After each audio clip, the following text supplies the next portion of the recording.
This voice seems to not belong to this world. It marked moments of peace and moments of tragedy.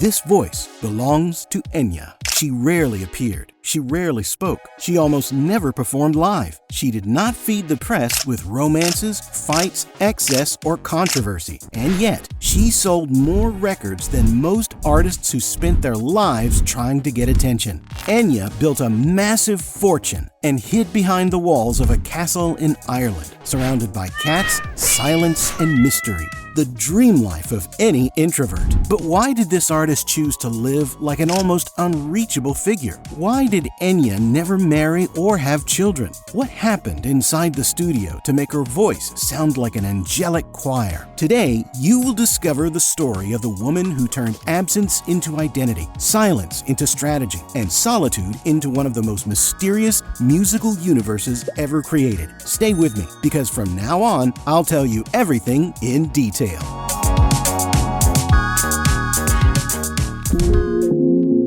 Enya's story begins in Gweedore in County Donegal, a region of Ireland where the Gaelic language still endures. Born in 1961, she came from one of the country's greatest musical dynasties. Her father, Leo, was a band leader. Her mother, Mare, was a singer and teacher, and everything around her seemed naturally prepared for her to follow the same path. Educated in a convent and sent to a boarding school at the age of 11, Enya developed a quiet but very strong independence. Years later, she recalled that moment in an interview with The Express. When you are in a big family, your older brothers and sisters make all the decisions. Then, suddenly, I found myself at school, hearing my own voice saying, "What would you like to do?" So I got very used to that. While she was still studying classical piano, her siblings and uncles were already finding success with the band Clannad. The group mixed traditional folk with synthesizers and electric guitars. In 1980, Enya joined them on keyboards and backing vocals. It was 2 years of learning, but she felt she was only a piece of the game controlled by others. But everything changed in 1982. Nicky Ryan, Clannad's manager at the time, was fired after a disagreement with one of the family members over drinking problems. To everyone's surprise, Enya decided to leave and follow Nicky and his wife, the lyricist Roma Ryan. Her decision to leave was so controversial that it sparked rumors of an artistic kidnapping. Years later, Enya joked about the situation. "You make it sound very dramatic, as if I had been kidnapped or something." In reality, she was seeking her freedom. "I was very strong in that sense. Anything I thought, any step I had to take, had to be my own." So Enya moved in with Nicky and Roma in Dublin, where the three of them set up a home studio. It was in that small space that one of the most unusual partnerships in music was born. Although the name on the albums was Enya, she always made it clear that that sound was the result of collective work. When I talk about the music, I always refer to us. I write the melody, Roma writes the lyrics, Nicky arranges. I don't have to explain anything to them. They feel the music. It's so intuitive. In this first phase, she composed instrumental pieces on piano and cello. When Roma heard the first recordings, she made a simple but decisive observation. This is very visual. That perception changed everything. If that music seemed to create images, perhaps it could belong in film. The trio began sending tapes to producers, and the first job came in 1985 with the soundtrack for the film The Frog Prince. But the most important leap happened shortly afterward, when BBC hired them for the documentary series The Celts. Enya immersed herself in ancient history to create something new, and that work resulted in her first solo album, Enya, released in 1987.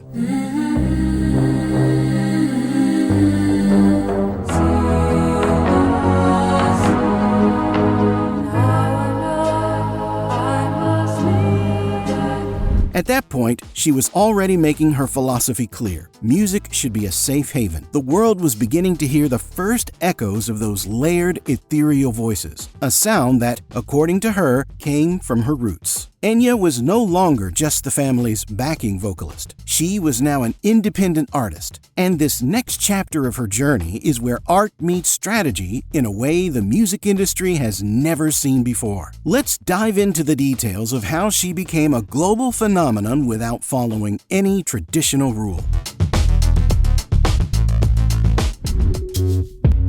After the first album, Enya was about to prove that she did not need tours, scandals, or constant exposure to sell records, completely breaking the basic rules of the music industry. In 1988, the album Watermark completely changed her career. It was on this record that we discovered tracks like Storms in Africa, Evening Falls, and, above all, Orinoco Flow. This song was the last one written for the album and, almost improbably, became an instant hit, reaching the top of the charts in the United Kingdom.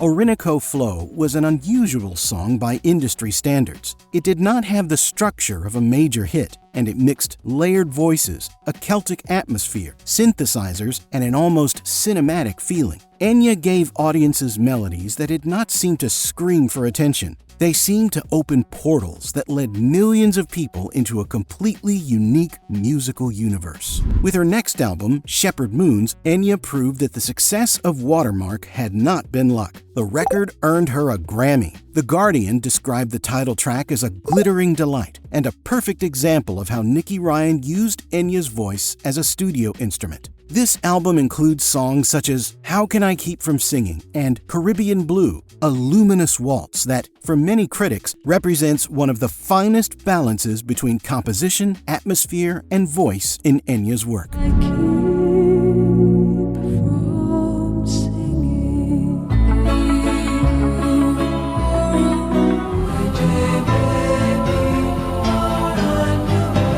That success continued with The Memory of Trees, which reached #1 in the United Kingdom and #17 in the United States. The album earned her another Grammy and featured tracks such as Anywhere Is and Pax Diorum.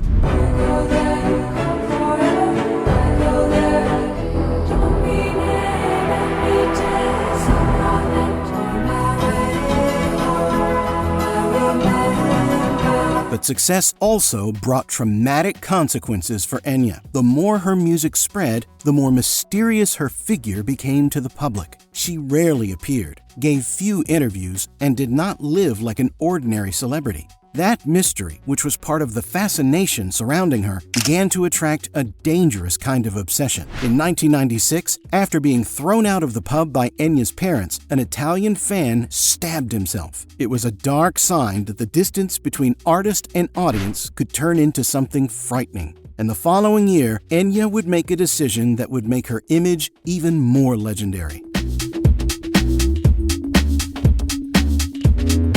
Before we continue, consider becoming a member of Suggest. As a member, you get access to exclusive perks, help the channel produce more documentaries, invest even more in quality, and bring member-only projects to life. And all of that for a very affordable price. Support Suggest and be part of this next chapter of the channel.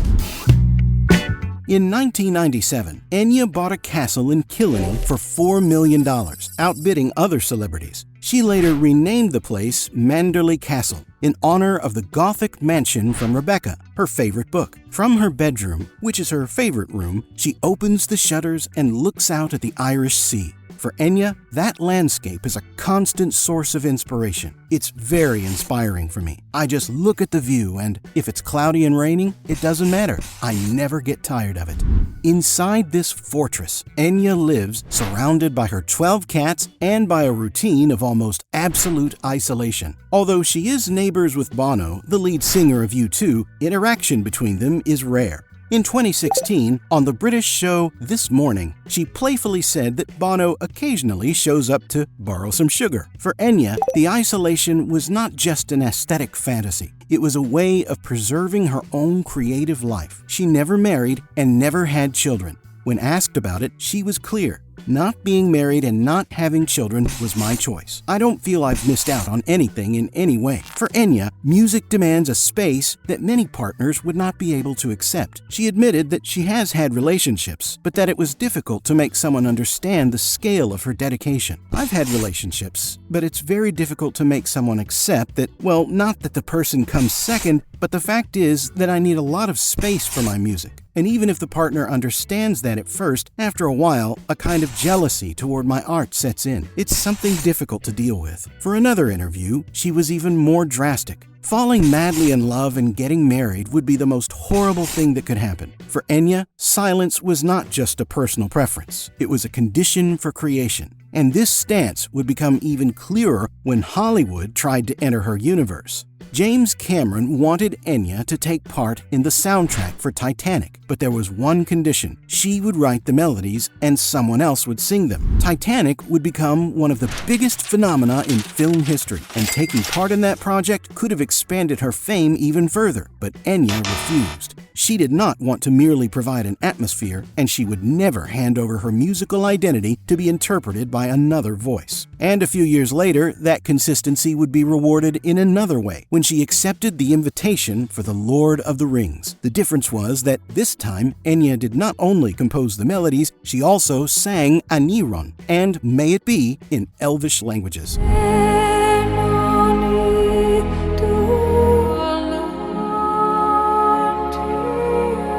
May It Be earned her an Oscar nomination. It was proof that Enya could engage with major productions without giving up her own identity. She did not need to adapt to Hollywood's world. Hollywood had to enter hers. But while the public saw Enya as a mysterious figure hidden away in a castle, the true secret of her career happened inside the studio. Her supernatural sound was born from slow, painstaking, almost obsessive vocal work. In the studio, Enya records the same melody dozens, sometimes hundreds of times, until she creates the one-woman choir effect. Each vocal line is layered with precision, creating a soundscape that seems to come from another world. Their perfectionism was so intense that Enya, Nicky, and Roma could work on a song, abandon it for months, and only then come back to it, listening as if for the first time with a critical ear. This method also explains why her albums took so long to come out. Enya did not work at the pace of the industry. She preferred to disappear, create in silence, and return only when she felt that something was truly ready. And when she returned in the early 2000s, her music would end up connected to one of the most painful moments in recent history.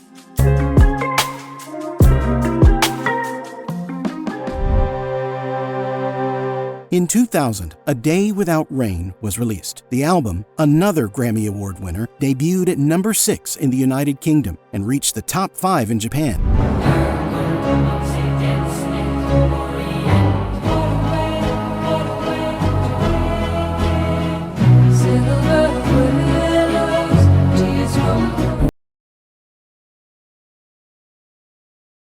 Its importance would grow even more after the 9/11 attacks in 2001, when CNN used Only Time as the soundtrack for images of the tragedy. The song, which already carried a deep melancholy, was soon associated with a moment of global mourning. Moved by this, Enya asked the record label to release the song as a single in the United States, solely for charity purposes, and all profits were donated to the victims' families. In 2005, A MOURNING, which earned her her 4th Grammy, introduced Loxian, a fictional language created by Roma Ryan especially for the songs.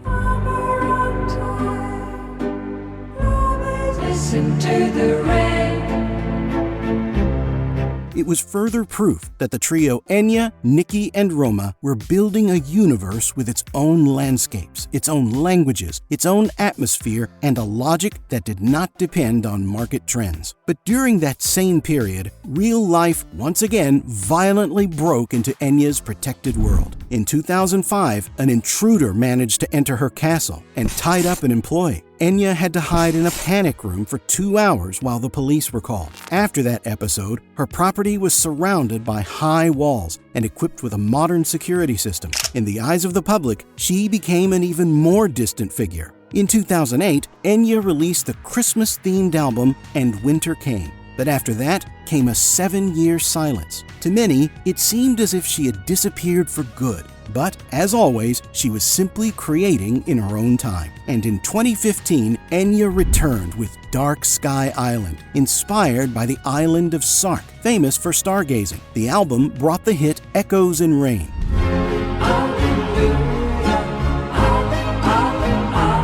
Curiously, during this phase, Enya made an exception. She gave more interviews and, for the first time, had her work promoted intensely on social media. Even then, whenever she agreed to show herself a little more, Enya continued to carefully control her image. She did not seem interested in reinventing herself to please the market. But recently, Enya's universe suffered 2 profound losses. Losses that affect not only her biography, but the very emotional structure of her work.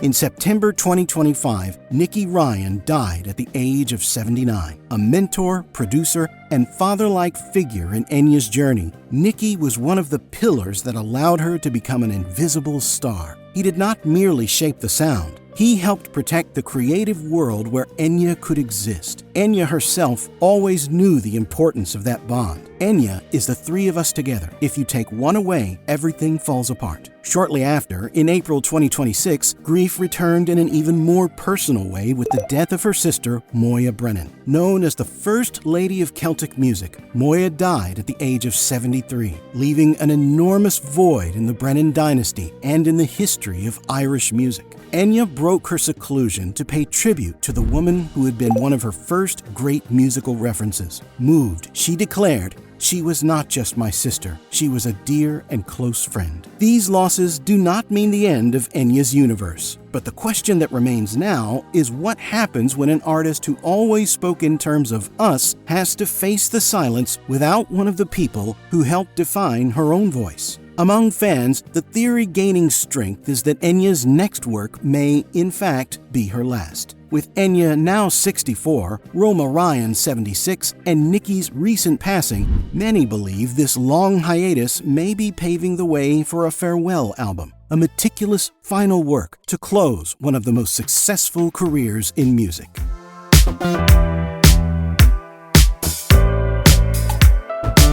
Now tell me, did you already know Enya's story? What are your favorite songs by this legend? Let me know in the comments. And don't forget to leave a like. Next week, I'll be back with another great story from the world of music.